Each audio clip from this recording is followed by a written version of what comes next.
Eu cresci acreditando que conhecia meu pai, acreditando que ele era exatamente aquilo que eu via todos os dias dentro de casa.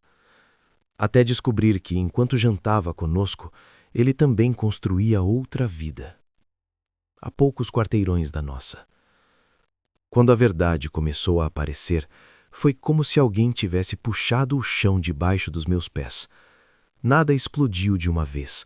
Não houve um momento único de choque. Foi pior do que isso.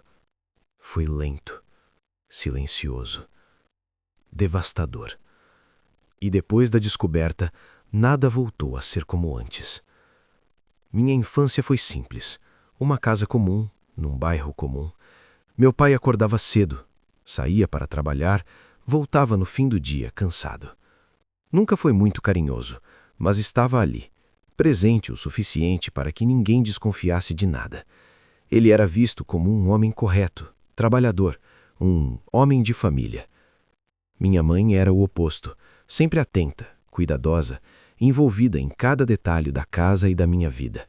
Era ela quem organizava os almoços de domingo, quem lembrava das datas importantes, quem mantinha tudo funcionando. Eu cresci acreditando que éramos uma família normal, com problemas normais. Os domingos eram quase sagrados. Almoço em família, televisão ligada, conversas repetidas. Datas comemorativas nunca faltavam. Aniversários, Natal, tudo parecia encaixado. Olhando de fora, ninguém diria que algo estava errado.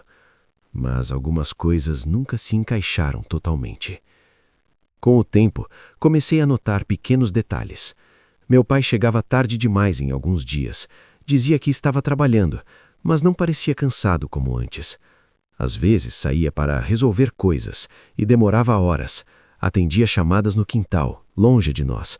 Se alguém se aproximava, ele desligava rápido. No começo eu não ligava. A gente aprende a normalizar o que convém. Mas os sinais foram se acumulando. Viagens que surgiam do nada, compromissos vagos, histórias que não batiam.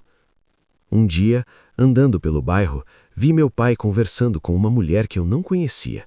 Nada demais, pensei, até notar o jeito, a intimidade, o sorriso que ele raramente tinha em casa. Quando ele me viu, se afastou rápido demais, fingiu naturalidade. Eu fingi que acreditei. Outra vez ouvi alguém comentar sobre um homem muito parecido com seu pai que morava ali perto. Ri por educação, mas aquilo ficou na minha cabeça. Rostos parecidos, gestos parecidos, coincidências demais. Mesmo assim, eu não quis acreditar. Não queria imaginar que o homem que eu chamava de pai fosse capaz de algo assim. Tudo mudou no dia do encontro. Eu estava voltando para casa quando vi meu pai entrando em uma rua que ele nunca usava. Algo me fez seguir. Talvez curiosidade, talvez intuição, talvez medo. Caminhei devagar, mantendo distância. Ele parou em frente a uma casa comum. A porta se abriu, uma mulher sorriu para ele, e então uma criança correu em sua direção.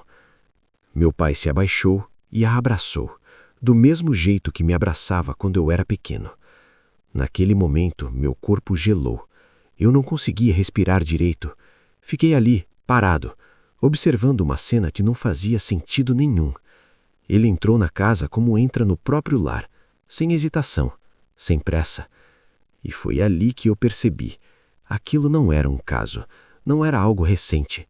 Aquilo era uma família.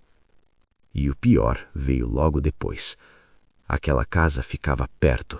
Muito perto, tão perto que dava para ir a pé da nossa. Nos dias seguintes virei um estranho dentro da minha própria vida. Observei, prestei atenção, cruzei horários, juntei peças que eu nunca quis juntar antes. Vi meu pai sair de casa e pouco depois vi luzes acenderem naquela outra casa. Passei noites sem dormir, imaginando quantas vezes ele fez o mesmo trajeto, quantas mentiras contou, quantas desculpas inventou para sustentar duas vidas ao mesmo tempo. Eu sentia náusea, raiva, uma sensação de traição dupla.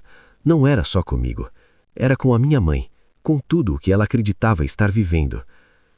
A culpa me consumia. Eu sabia de algo que podia destruir tudo, e o silêncio começou a pesar mais do que a verdade. A revelação Foi inevitável. O confronto aconteceu em casa. Não houve gritos no começo, só perguntas diretas. Meu pai tentou negar, depois tentou minimizar, até que não restou mais para onde fugir. Ele confessou.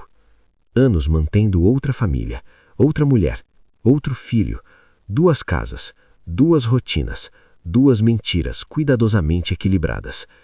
Ele dizia que não queria machucar ninguém, que as coisas simplesmente aconteceram. Minha mãe ouviu tudo em silêncio, um silêncio que doeu mais do que qualquer grito. Quando ela finalmente falou, sua voz estava quebrada. Não era só a traição, era perceber que toda a vida que ela conhecia era em parte uma farsa. A imagem do meu pai desmoronou ali. O homem forte, confiável, virou alguém pequeno, incapaz de sustentar o próprio peso. Dentro de casa o clima ficou irrespirável, a rotina se quebrou, as conversas cessaram, a confiança desapareceu. Depois disso, nada se resolveu de verdade. Minha relação com meu pai nunca mais foi a mesma. A palavra família perdeu o sentido que tinha. Passei a desconfiar das pessoas, das histórias, das versões bem contadas. Carreguei uma raiva silenciosa por muito tempo. Vergonha também, como se eu tivesse feito parte da mentira sem saber. Até hoje, algumas perguntas não saem da minha cabeça. Quantas vezes ele saiu da nossa casa direto para outra? Quantas mentiras eu ouvi e aceitei sem perceber? Quantos momentos que eu achei únicos eram divididos? Algumas feridas não cicatrizam completamente. Elas apenas param de sangrar. Meu pai não destruiu uma família. Ele dividiu a própria mentira em 2 casas.